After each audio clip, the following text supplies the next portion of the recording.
Have you ever wondered what it would be like to wake up one morning and find your world turned completely upside down by strangers from a distant land? For the monks of Lindisfarne, a tiny holy island off the coast of northeastern England, this nightmare became a reality on a summer day in the year 793.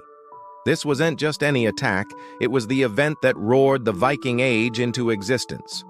Imagine this: Lindisfarne, known as Holy Island, was one of the most sacred places in Anglo-Saxon England. It was a center of learning, faith, and art, famous for producing the magnificent Lindisfarne Gospels. The monks lived a peaceful, devout life, dedicated to prayer and study. The North Sea that surrounded them was a source of sustenance, not a highway for invaders. They had no army, no walls to speak of. Why would they? They were men of God on a holy sanctuary.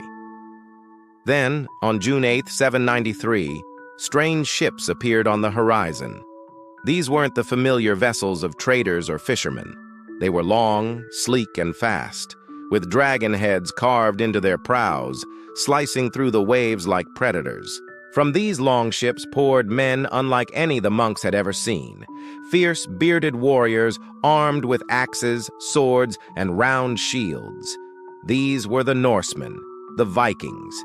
The Anglo-Saxon Chronicle, a historical record from the time, describes the event with pure horror.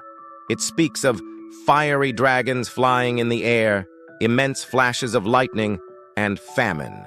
While the dragons were likely a poetic way to describe the terror, the lightning and storms were seen as terrible omens. The reality on the ground was even worse. The Vikings stormed the monastery with brutal efficiency. For them, it wasn't a holy place. It was an undefended treasure chest.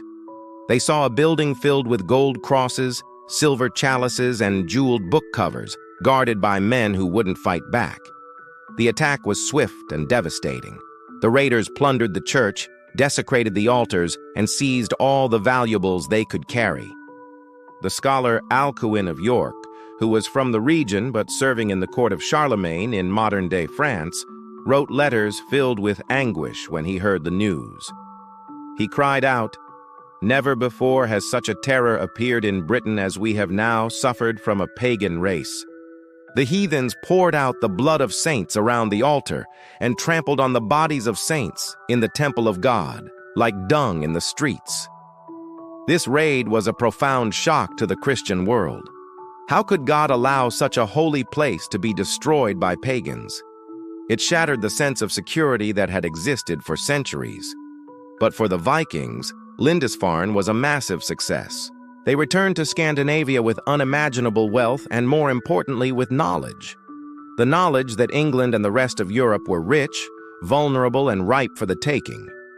The raid on Lindisfarne wasn't the very first Viking activity abroad, but its sheer brutality and the symbolic importance of its target sent shockwaves across the continent.